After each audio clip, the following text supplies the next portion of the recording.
Hello students, कैसे हो आप लोग। लास्ट 2 वीडियो में हम लोगों ने डाइजेस्टिव सिस्टम पढ़ा और हार्ट एंड सर्कुलेशन सिस्टम पढ़ा। आज हम लोग रेस्पिरेटरी सिस्टम पढ़ेंगे। रेस्पिरेशन के लिए हमारे अंदर स्पेशलाइज्ड एक ऑर्गन सिस्टम होता है, रेस्पिरेटरी सिस्टम।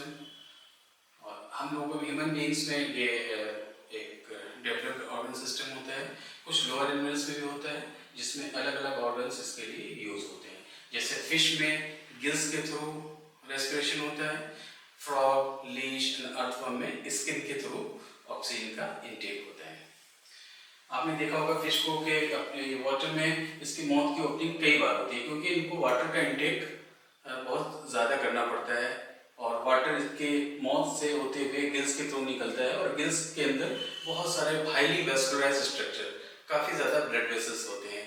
ये ब्लड वेसल्स जो डिजॉल्व ऑक्सीजन है वाटर में उसको अपने अंदर लेते हैं और फिर बॉडी में रिक्वायरमेंट के लिए भेज देते हैं।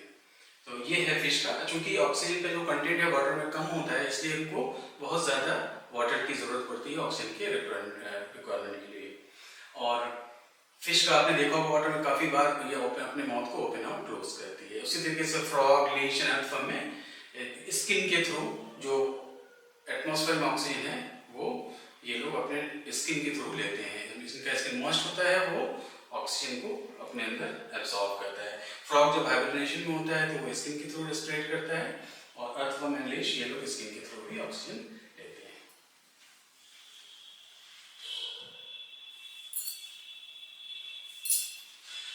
रेस्पिरेशन को 2 पार्ट में डिवाइड किया गया है, एक्सटर्नल एंड इंटरनल।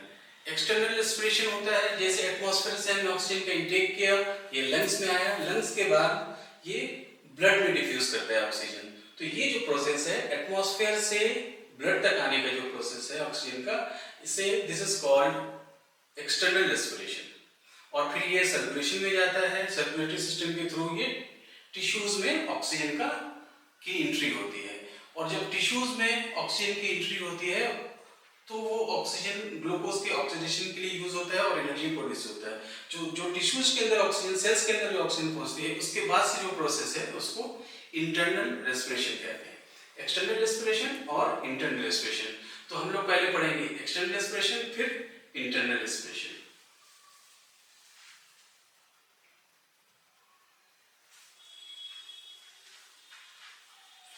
हमारे रेस्पिरेटरी ट्रैक्ट को 2 पार्ट में डिवाइड किया गया है, एक अपर रेस्पिरेटरी ट्रैक्ट, दूसरा लोअर रेस्पिरेटरी ट्रैक्ट। पहले हम लोग पढ़ेंगे अपर रेस्पिरेटरी ट्रैक्ट के बारे में। अपर रेस्पिरेटरी ट्रैक्ट ट्रैकिया तक आता है।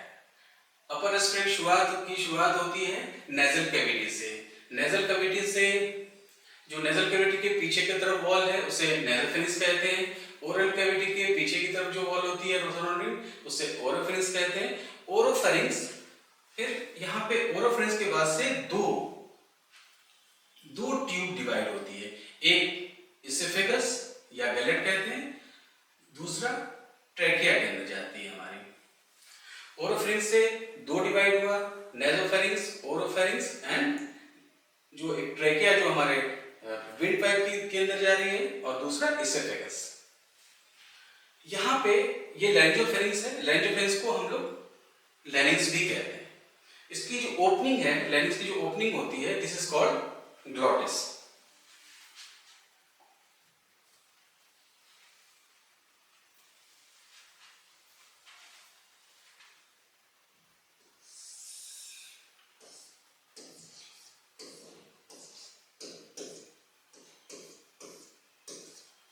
ग्लॉटिस, ये ग्लॉटिस ओपनिंग होती है। ग्लॉटिस के अंदर वोकल कॉर्ड होता है। वोकल कॉर्ड हमारे साउंड के प्रोडक्शन में हेल्प करता है। और इस ग्लॉटिस को कवर करने के लिए एक स्ट्रक्चर होता है, उसे कहते हैं एपिग्लॉटिस। एपिग्लॉटिस एक फ्लैप लैप स्ट्रक्चर है जो इस ग्लॉटिस को क्लोज करता है। जैसे जब हम ब्रीथ करते हैं तो हमारे पास ब्रीदिंग में क्या है, 2 ऑप्शन होती है। ये एयर इसोफेगस में भी जा सकता है और ये हमारे ट्रैकिया में भी, विंड पाइप में भी जा सकता है। तो ये एयर के डायरेक्शन को विंड पाइप में डाइवर्ट करती है। और जब हम फूड इंटेक करते हैं तो ये फ्लैप क्लोज हो जाता है ताकि हमारा फूड विंड पाइप में ना आके इसोफेगस में जाए। अगर फूड का डाइवर्जन इधर विंड पाइप में होता तो बहुत सीरियस कॉम्प्लिकेशंस हो सकता है। तो ये हमारा बहुत ही इंपॉर्टेंट मैकेनिज्म है जो कि एपिग्लोटिस परफॉर्म करता है। जब हम लोग फूड इंटेक करते हैं तो ये क्लोज कर देता है हमारे विंड पाइप को। इसीलिए खाते वक्त और जब हम खाना इंजेस्ट करते हैं, जब हम खाते हैं फूड लेते हैं तो हमारी ब्रीदिंग स्टॉप हो जाती है। जब ब्रीथ करते हैं तो खा नहीं सकते हैं। ये दोनों प्रोसेस में एक ही एट ए टाइम एक ही चीज हो सकती है। इसलिए हमें खाने वक्त या पानी पीने वक्त आराम से करना चाहिए, ज्यादा फास्ट नहीं करना चाहिए। इसके बाद वोकल कॉर्ड मैंने बताया, वोकल कॉर्ड से नीचे फिर ट्रेकिया शुरू हो जाता है और इस लैरिंक्स का एक दूसरा नाम भी है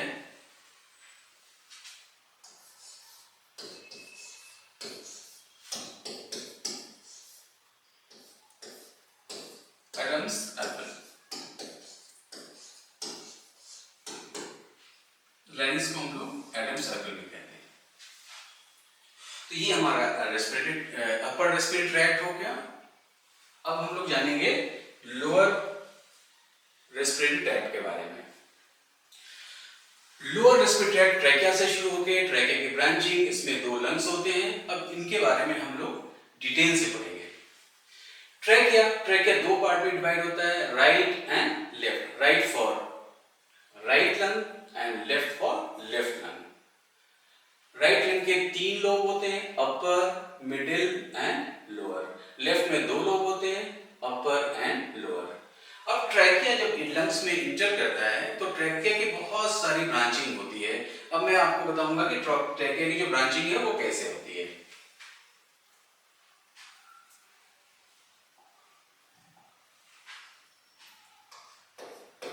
trachea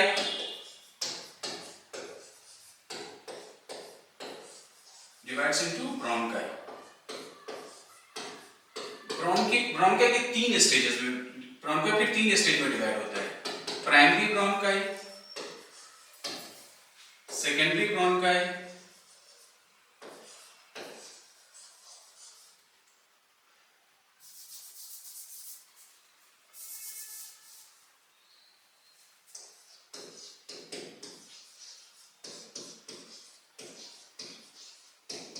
and tertiary bronchi.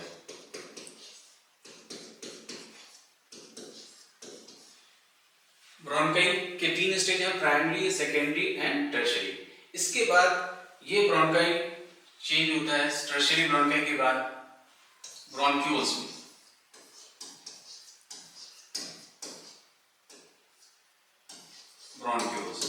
Bronchioles फिर एल्वियोलर डक्ट,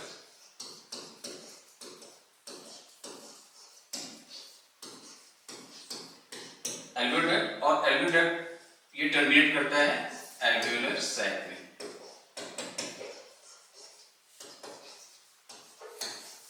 तो ये पूरी ट्रैकिया की ब्रांचिंग है। Bronchi, primary, secondary, tertiary, bronchioles, alveolar duct and alveolar sac.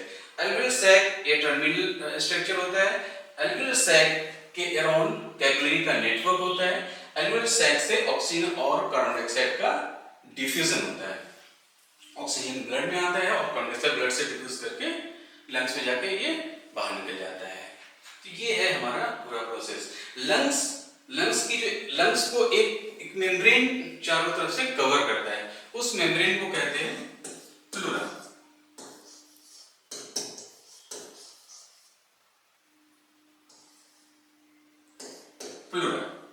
Pleura के 2 लेयर होते हैं, आउटर पैराइटल लेयर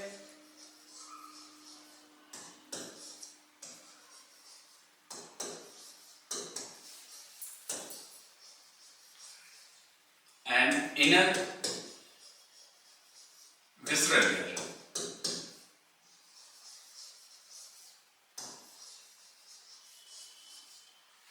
विसरा के क्लोज जो हुआ, विसरल इज ऑर्गन की जो क्लोज लेयर है that is visceral layer and outer layer is parietal layer. ये हमारा लंग्स की पूरी एनाटॉमी हो गई। अब हम लोग देखेंगे कि ब्लड में ऑक्सीजन और कार्बन डाइऑक्साइड कैसे कैरी होता है।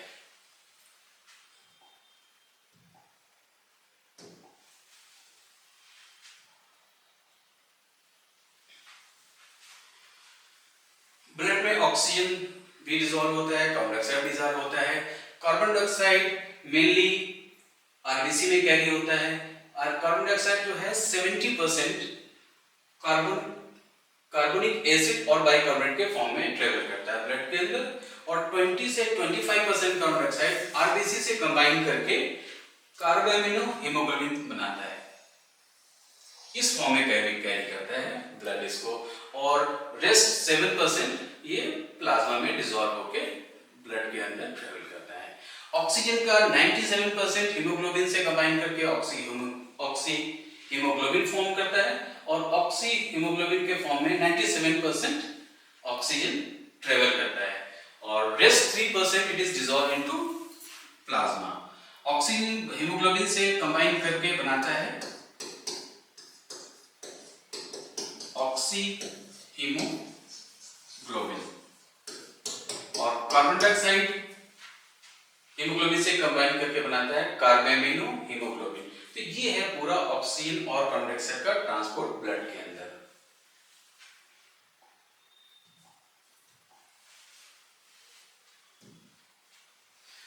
अब हम देखेंगे मैकेनिज्म ऑफ रेस्पिरेशन। हमारे अंदर एटमॉस्फेयर से ऑक्सीजन हम लेते कैसे हैं, कैसे आता है, इसकी मैकेनिज्म है, और इसको हम समझने की कोशिश करेंगे। जो हमारे एक्चुअली क्या होता है, एयर का जो फ्लो होता है, जैसा आपने पढ़ा होगा कि हाई प्रेशर से लो प्रेशर की तरफ होता है। तो एटमॉस्फेयर में एयर है, ऑक्सीजन है, और हमें उसको अंदर लेना है। तो इसका ये मतलब हुआ कि हमारे लंग्स को एक लो प्रेशर जोन क्रिएट करना पड़ेगा। अंदर लंग्स के अंदर अंदर जो है प्रेशर उसको लो करना पड़ेगा। इसके लिए हमें लंग्स के वॉल्यूम को इंक्रीज करना पड़ेगा। जैसा आपको पता है कि volume is inversely proportional to pressure. Volume अगर इंक्रीज करेंगे तो लंग्स का प्रेशर डिक्रीज होगा, और एटमॉस्फेरिक प्रेशर से जो बाहर ज्यादा प्रेशर है अंदर की तरफ एयर मूव करेगा। तो हमारे जो लंग्स है उसके चारों तरफ एक रिब केज होता है। रिब केज में 12 रिब्स होते हैं, और इन रिब्स के बीच में मसल्स होते हैं। ये असिस्ट करते हैं हमारे रेस्पिरेशन में। इंस्पिरेशन में मेन रोल होता है एक्सटर्नल इंटरकॉस्टल मसल का। जब एक्सटर्नल इंटरकॉस्टल मसल्स कॉन्ट्रैक्ट करते हैं तो रिब्स ऊपर की तरफ मूव करता है, हमारा स्टर्नम भी ऊपर की तरफ मूव करता है, और हमारे लंग्स का वॉल्यूम इंक्रीज करता है, और जो डायफ्राम है वो नीचे की तरफ पुश करता है। ये स्टर्नम रिब्स ऊपर की तरफ और डायफ्राम नीचे की तरफ।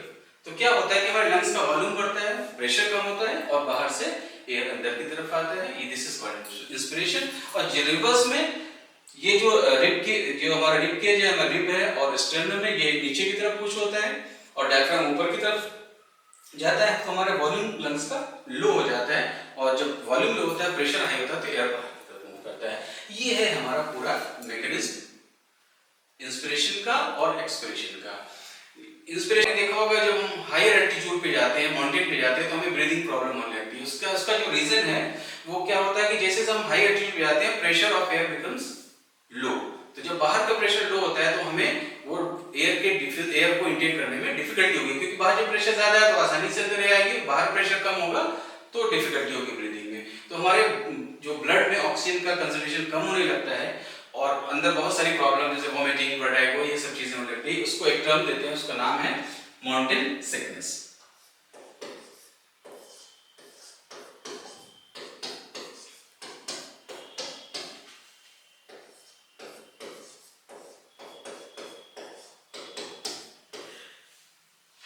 ये हमने समझा पूरी मैकेनिज्म ऑफ ब्रीदिंग।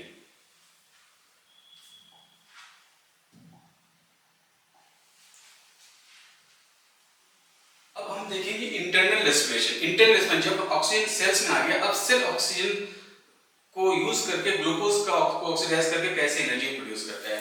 ग्लूकोज से पहले कन्वर्ट होता है पायरुवेट। ये प्रोसेस साइटोप्लाज्म में होता है। इस प्रोसेस को बोलते हैं ग्लाइकोलिसिस।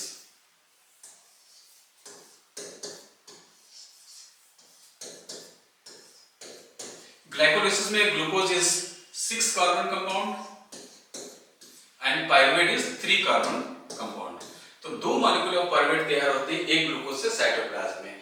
और ये जो पायरुवेट है, पायरुवेट को अगर ऑक्सीजन कम मिलती है या नहीं मिलती है, तो presence absence of lack of oxygen में इसका फेट अलग होता है, और इन प्रेजेंस ऑफ ऑक्सीजन अगर माइटोकॉन्ड्रिया में है तो इसका फेट अलग होता है। दोनों में प्रोड्यूस होते हैं, लेकिन जब प्रेजेंस ऑफ ऑक्सीजन में माइटोकॉन्ड्रिया में जब पायरुवेट जाता है तो इस प्रोसेस में जो एनर्जी प्रोड्यूस होती है वो काफी ज्यादा होती है, 38 एटीपी। और पायरुवेट जैसे हमारे मसल्स में ऑक्सीजन कम होती है, वहां पे ये चेंज होता है लैक्टिक एसिड में, और कुछ लोअर ऑर्गेनिज्म जैसे ईस्ट है, ईस्ट में ये कन्वर्ट होता है पायरुवेट इथेनॉल में और एनर्जी का प्रोडक्शन होता है। ये भी, इससे भी एनर्जी निकलती है, इससे भी एनर्जी और इससे भी, लेकिन ये बहुत इफिशिएंट प्रोसेस है। इसमें 38 एटीपी और इसमें अराउंड 2 एटीपी, तो कम एटीपी निकलती है। और प्रेजेंस ऑफ ऑक्सीजन माइटोकॉन्ड्रिया में जो ये प्रोसेस होता है, इसको कहते हैं क्रेब्स साइकिल। क्रेब्स साइकिल में के थ्रू पायरुवेट कन्वर्ट होता है carbon dioxide, water and energy में।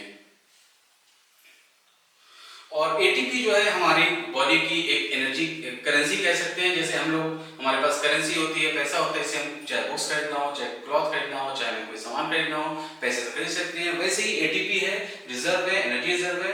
बॉडी के किसी भी फंक्शन के लिए अगर एनर्जी की रिक्वायरमेंट होती है तो वो एटीपी इस्तेमाल करके उसको कर सकते हैं। एक एटीपी से 1 एटीपी से अराउंड 30.5 किलो जूल पर मोल एनर्जी निकलती है। इसको अगर कन्वर्ट करेंगे तो 7.2 किलो कैलोरी, और इसको कैलोरी में कन्वर्ट करेंगे तो अराउंड 7200 कैलोरी। ये एनर्जी हमें एटीपी से मिलती है। तो हमने इंटरनल रेस्पिरेशन देखा, कैसे ग्लूकोज से पायरुवेट, साइटोप्लाज्मिक ग्लाइकोलाइसिस, पायरुवेट का फेट अलग अलग in presence of oxygen in mitochondria, Krebs cycle के थ्रू एटीपी, और एब्सेंस और lack of oxygen, lactic acid muscles के अंदर। और मसल्स जब हमें ऑक्सीजन की रिक्वायरमेंट ज्यादा होती है तो मसल्स के अंदर ये प्रोसेस भी शुरू हो जाता है, क्योंकि हमें एनर्जी का रिक्वायरमेंट ज्यादा होता है। जब लैक्टिक एसिड बहुत ज्यादा मसल में जमा होता है तो हमारे मसल में इस लैक्टिक एसिड की वजह से क्रैम्प आने लगते हैं, और ईस्ट मैंने बताया कि इथेनॉल प्रोड्यूस होता है।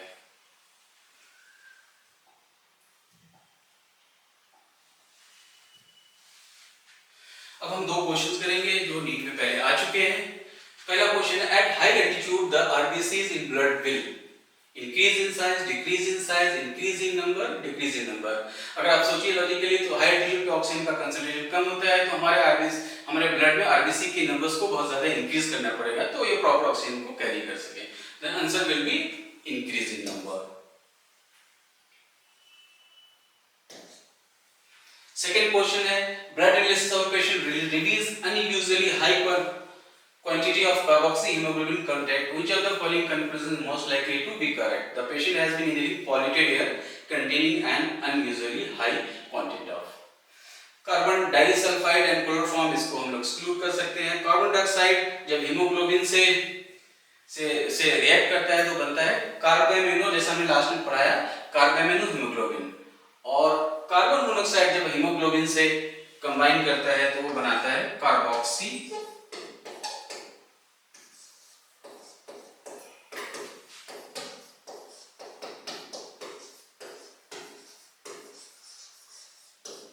Haemoglobin. Option D is correct. तो अभी आपने देखा इस क्वेश्चंस को, हमारे इस वीडियो से इन दोनों क्वेश्चन को करने में थोड़ी हेल्प हुई, हम समझ पाए किस टाइप के क्वेश्चंस आते हैं और उसको क्वेश्चन को करने का अप्रोच पता लगा। तो हमने पूरे एक्सटर्नल एंड इंटरनल रेस्पिरेशंस के बारे में पढ़ा, सारी मैकेनिज्म पढ़ी, इंटरनल रेस्पिरेशन पढ़ा और कुछ क्वेश्चंस भी किए। आपको ये वीडियो कैसा लगा मुझे कमेंट करके ज़रूर बताएं, और आपको अगर ये मेरे पढ़ाने की का जो तरीका है, टेक्निक है, वो अच्छा लगे तो हमारे चैनल को लाइक और सब्सक्राइब करें।